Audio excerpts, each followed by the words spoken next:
वालेकुम रहमतुल्लाह। Dear students, हमने class 9th physics Urdu medium के लिहाज से स्टार्ट की हुई है। इसका हम यूनिट नंबर 3 लेके चल रहे हैं, डायनामेटिक्स वाला। लास्ट वीडियो में आप लोगों को इसका ये टॉपिक करवा चुका हूँ, न्यूटन का दूसरा कानून। न्यूटन के कानून हमने स्टार्ट किए थे, ये भी लॉन्ग क्वेश्चन के पॉइंट ऑफ व्यू से इंपॉर्टेंट है, ये आप लोगों ने अच्छी तरह से तैयार करना है। न्यूटन का दूसरा कानून मैं आप लोगों को करवा चुका हूँ। आगे हमारे पास है टॉपिक न्यूटन का तीसरा कानून। न्यूटन का तीसरा कानून स्टार्ट करने से पहले एक छोटी सी रिक्वेस्ट है, जिन स्टूडेंट्स ने अभी तक चैनल को सब्सक्राइब नहीं किया वो चैनल को ज़रूर सब्सक्राइब कर लें और वीडियो को लाइक और शेयर कर दें। स्टार्ट करते हैं जी। न्यूटन का तीसरा कानून, ये याद रखें, ये हमारे पास लॉन्ग क्वेश्चन नहीं है, ये हमारे पास शॉर्ट क्वेश्चन के पॉइंट ऑफ व्यू से हमारे पास इंपॉर्टेंट है। न्यूटन का तीसरा कानून हरकत हमारे पास क्या है, ये हमारे पास शॉर्ट क्वेश्चन के पॉइंट ऑफ व्यू से इंपॉर्टेंट है। इसका हमने स्टार्ट करते हैं जी। हमारे पास न्यूटन का तीसरा कानून पहले होता है कि हम इसकी तारीफ देखते हैं। हमारे पास पहले स्टेटमेंट हमारे पास क्या इसकी, ये स्टेटमेंट हमारे पास, हमेशा हर अमल का उसके बराबर और मुखालिफ सिमत में एक रद्द अमल होता है। अगर हम ये देखें कि हमारे पास एक अमल कर रहे हैं, एक्शन कर रहे हैं, उसका कुछ ना कुछ रिएक्शन भी होगा। अगर अमल कर रहे हैं तो उसका एक कुछ ना कुछ रद्द अमल भी होगा। ये आप लोगों ने इसकी तारीफ याद करनी है। अगर ये आप लोगों को याद नहीं होते तो फिर ये लास्ट पे जो लिखी हुई है हमारे पास, ये याद कर सकते हैं। अगर एक जिस्म किसी दूसरे जिस्म पर फोर्स लगाए तो दूसरा जिस्म भी पहले जिस्म पर इसके बराबर और मुखालिफ सिमत में फ़ोर्स लगाता है। ये आप लोगों ने इसकी दूसरी तारीफ आप लोगों ने याद कर सकते हैं। ये नहीं याद कर सकते तो ये भी कुछ नहीं लिखा पास, न्यूटन के तीसरे कानून को यूँ भी बयान किया जा सकता है। तो फिर ये वाली याद कर लें। ये याद करने के बाद आप लोगों ने इसकी हिसाबी शक्ल लिखनी, इसकी मैथमेटिकल शक्ल क्या होगी, ये मैं आप लोगों को इसको मिसाल से समझा देता हूँ। हमारे पास मैथमेटिकल शक्ल हमारे पास ये है। हिसाबी शक्ल की हेडिंग दे पहले न्यूटन का तीसरा कानून की हेडिंग देनी है, ये देनी, उसके बाद स्टेटमेंट लिखने के बाद ये तारीफ लिखने के बाद उसके बाद आप लोग ने हिसाबी शक्ल लिखना है। हिसाबी शक्ल आप लोग बेस्ट जो तारीफ है आप लोग ये ऊपर वाली लिखे तो बेस्ट है, क्योंकि हमारे पास वो कहता है हमेशा हर अमल का उसके बराबर और मुखालिफ सिमत में एक रद्द अमल होता है।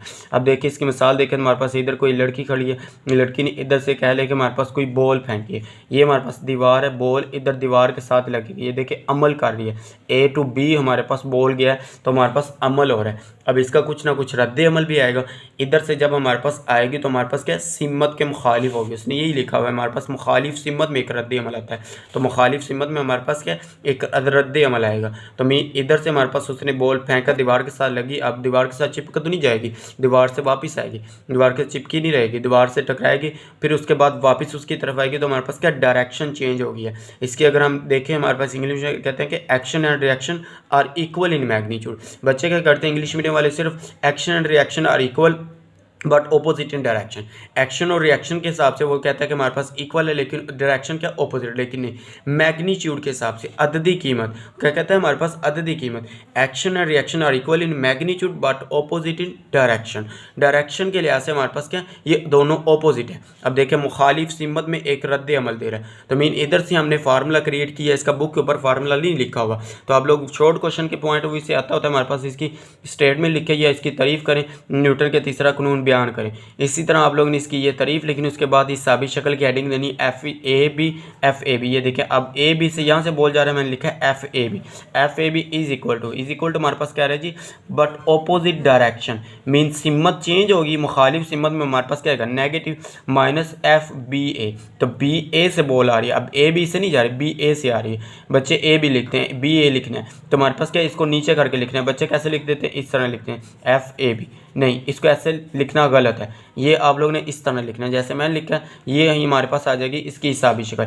ये तस्वीर बनाना चाहते बना ले, अदरवाइज आप लोग ये सिर्फ तारीफ लिखें उसके बाद ये लिख लें, ये हमारे पास इतना काफ़ी है। उसके बाद हमारे पास आ जाती है इसकी मिसालें। तो मिसाल देखिए हमारे पास इसकी बुक के ऊपर उसने एक मिसाल दी है, जैसे हमारे पास ये दो जिस्म वाली मिसाल मैंने आप लोगों को दी बॉडी वाली, इधर भी वो मिसाल बंद करते हैं। जब कभी दो अजसाम A और B के मुबैन बाहमी अमल इसी तरह हो कि जिस्म A जिस्म B पर फोर्स लगाता है। जैसे मैंने आप लोगों को ये बताया कि हमारे पास जिस्म A क्या कर रहा है, जिस्म B पर फोर्स लगा रहा है, तो इसको हम क्या कहते हैं, अमल कहते हैं। यही उसने लिखा है, ये फोर्स जिस्म का अमल कहलाता है। इस अमल के नतीजे में जिस्म B, अब इस अमल के नतीजे में, अब ये जो हमने अमल किया है इस अमल के नतीजे में हमारे पास क्या हो रहा है, एक रद्द अमल भी आएगा। अब देखिए नतीजे में जिस्म B भी हमारे पास क्या करेगा, फोर्स लगाएगा। जिस्म A पर फोर्स लगाता है, ये फोर्स जिस्म B का जिस्म A पर रद्द अमल कहलाता है। ये हमारे पास क्या एक रद्द अमल इसका होगा। यही उसने मैंने तस्वीर बना के आप लोगों को दिखा दी है, शक्ल में के ज़रिए बच्चों को ज़्यादा कंसेप्ट क्लियर हो जाता है। तो ये हमारे पास इधर से मैंने ये फार्मूला निकाला है। तो ये फार्मूला हमारे पास यहाँ तक आप लोग ये करना है। उसके बाद आप लोग ने ये लिखना चाहता है तो लिख लें, अदरवाइज इसमें लिखने की ज़रूरत नहीं है ना। हमारे पास ये एमसीक्यू के तौर पे पूछा जा सकता है कि हमारे पास अमल क्या होता है या हमारे पास रद्द अमल क्या होता है। अगर मिसाल आप लोगों ने यहाँ से लिखनी है, मिसाल के तौर पर जब हम एक स्प्रिंग को दबाते हैं, ये उसने मिसाल भी दी हुई है, तो देखिए अगर हम स्प्रिंग है इसको हम ऊपर से दबा रहे हैं, अपनी फोर्स हैंड की हमारे पास फोर्स स्प्रिंग के ऊपर लगा रहे हैं, तो किया स्प्रिंग हमारे पास इस बेंच के जो हमारे पास मेज़ है टेबल के नीचे चला जाएगा, नहीं, फोर्स टेबल भी उसके ऊपर फोर्स लगा रहा है। टेबल हमारे पास कौन सी ऊपर फोर्स लगा रहा है, टेबल हमारे पास इसके ऊपर फोर्स लगा रहा है जी फ्रैक्शनल फोर्स। फ्रैक्शनल फोर्स हमारे पास इसके ऊपर मुखालिफ सिमत फोर्स लगा। अब इसकी हमारे पास ये देखें ये डायरेक्शन है, इसकी हमारे पास ये डायरेक्शन है, इसको कह ले ये ए है, ये हमारे पास बी है। तो पहले उसने ए से बी की तरफ हमारे पास आया तो हमारे पास फोर्स लगा, अब बी से ए भी उसको फोर्स लगा रहा है, क्यों, हमारे पास ये बी है और ये हमारे पास ये है, टेबल भी फोर्स लगा रहा है फ्रैक्शनल फोर्स। तो हमारे पास क्या है, मुखालिफ सिमत में आ गए, तो एक एक्शन दे रहा है, अमल दे रहा है, तो साथ में कोई रद्द अमल भी आ रहा है। तो हमारे पास ये मिसाल इसकी लगा रहा है, हमारे पास आगे यही दिखता है हमारे पास जब हम एक स्प्रिंग को दबाते हैं तो हमारे हाथ से स्प्रिंग पर लगाई गई फोर्स अमल करती है, हमारे हाथ को स्प्रिंग की जानब से फोर्स लगती है, ये क्या हमारे पास रद्द अमल की फोर्स है। यहाँ तक हमारे पास ये इसकी मिसाल लिख सकते हैं। अगर आप लोगों को ये मिसाल लेंथी लगती है तो ये नीचे पर हमारे पास मिसाल लिखी हुई, पहले मैं आप लोगों को ऊपर से पढ़ के हम फिर नीचे मिसाल देखते हैं, क्योंकि अमल और रद्द अमल किसी एक जिस्म पर अमल नहीं करते बल्कि दो मुख्तलिफ अजसाम पर अमल करते हैं। अब देखिए, अब अमल और हमारे पास रद्द अमल तो हमने कर दिया, इधर अगर हमारे पास बेंच ना हो तो हम किस तरफ करेंगे। अगर जैसे मैंने आप लोगों को इसकी मिसाल दी, बॉल को फेंका है तो हमारे पास आगे दीवार ही ना हो तो बॉल वापस आएगी, नहीं। अगर अमल और रद्द अमल करने के लिए हमारे पास दो जिसाम होने चाहिए, दो बॉडीज़ होनी चाहिए, उनका मास भी डिफरेंट होना चाहिए। अब जैसे बॉल का मास हमारे पास कम है, दीवार का मास हमारे पास ज़्यादा है, तो हमारे पास क्या, इनका मासेस भी क्या होना चाहिए, डिफरेंट होना चाहिए। यही वो इस लाइन का मतलब बता रहा है। इसीलिए कभी एक दूसरे को ज़ायल नहीं कर सकते। इसीलिए वो कहता है अगर हमारे पास नहीं है दो जिस्म तो हमारे पास क्या बैलेंस नहीं कर सकेगा, ज़ाया नहीं कर सकेगा। बस न्यूटन का तीसरा कानून को यूँ भी बयान कर सकते हैं कि अगर एक जिस्म किसी दूसरे जिस्म पर फोर्स लगाए तो दूसरा जिस्म भी पहले जिस्म पर इसके बराबर और मुखालिफ सिमत में फोर्स लगाता है। ये हमारे पास आप लोग कर सकते हैं, और ज़्यादा बेस्ट यही कि आप लोग ऊपर वाले करें।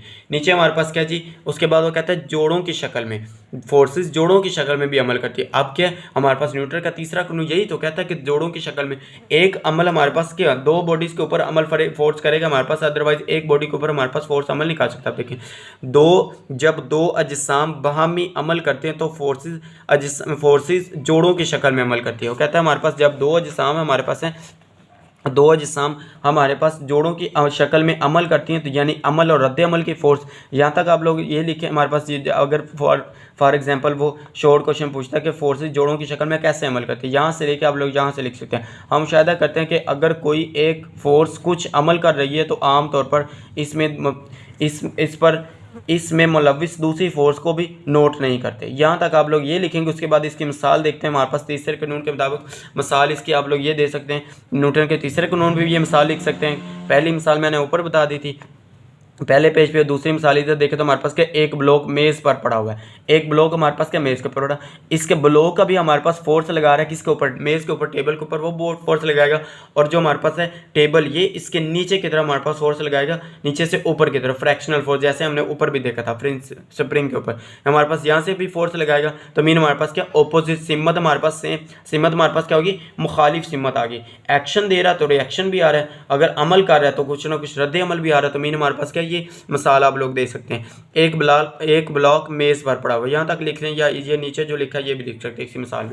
उसके आगे हमारे पास एक और मिसाल दे रहा है कि हमारे पास जब बंदूक से एक गोली चलाई जाती है तो गोली फोर्स F के साथ आगे की तरफ हरकत करती है। यहाँ पर आप लोग F लिख सकते हैं कि हमारे पास क्या बंदूक गोली से यहाँ पे फोर्स लगाएगा। अब वो फायर हमने किया, जब फायर करेंगे तो हमारे पास क्या बंदूक से गोली निकलेगी, अमल हो रहा है तो कुछ ना कुछ रिएक्शन होगा। रिएक्शन कैसे होगा, जैसे इंसान आप लोगों ने देखा होगा, अक्सर देखा होगा कि हमारे पास शादी ब्याह पे कैसे करते हैं जी, फायर करते हैं तो कुछ इंसान बच्चे देखते होते हैं कि आप लोग ने अक्सर देखा होगा स्टूडेंट्स ने कि हमारे पास कोई फायर कर रहा है, जब वो फायर गोली निकलती है एक झटका लगता है इंसान को कि हमारे पास क्या बंदूक पीछे की तरफ झुकती है। अब देखिए उसने यही लिखा, तो गोली फोर्स F के साथ आगे की तरफ हरकत की, ये अमल की फोर्स है। बंदूक पीछे की तरफ, बंदूक क्या करती है पीछे की तरफ एक फोर्स से धक्का खाती है, ये रद्द अमल की फोर्स है। ये भी आप लोग मिसाल इसमें भी लिख सकते हैं, फोर्सेस के जोड़ों की शक्ल में हमारे पास इसमें भी मिसाल मेंशन कर सकते हैं। और साथ में हमारे पास न्यूटन के तीसरे कानून भी हमारे पास ये मिसाल लिख सकते हैं।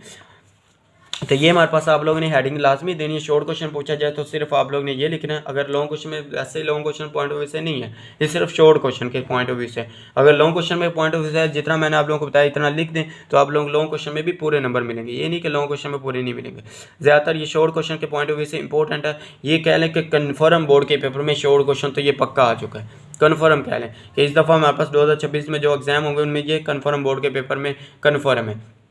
क्यों? हमारे पास ये थर्ड लॉ जो हमारे पास है, तीसरा कानून, ये हमारे पास शॉर्ट क्वेश्चन के लिहाज से इंपॉर्टेंट है। ये आप लोगों ने अच्छी तरह से तैयार करना है। साथ में ये आप लोगों ने मैथमेटिकल फॉर्म भी इसकी लिखनी है, हिसाबी शक्ल भी लाजमी लिखनी है। ये था हमारे पास आज का टॉपिक, न्यूटन का तीसरा कानून। उम्मीद है कि आप लोगों को वीडियो अच्छी लगी, और वीडियो अच्छी लगे तो लाइक करें, शेयर करें, अपने दोस्तों के साथ इसका लिंक शेयर करें ताकि उनका भी फ़ायदा हो सके। और चैनल को ज़रूर सब्सक्राइब करें, चैनल को सब्सक्राइब करना मत भूलें। ओके, अल्लाह हाफिज़, थैंक यू।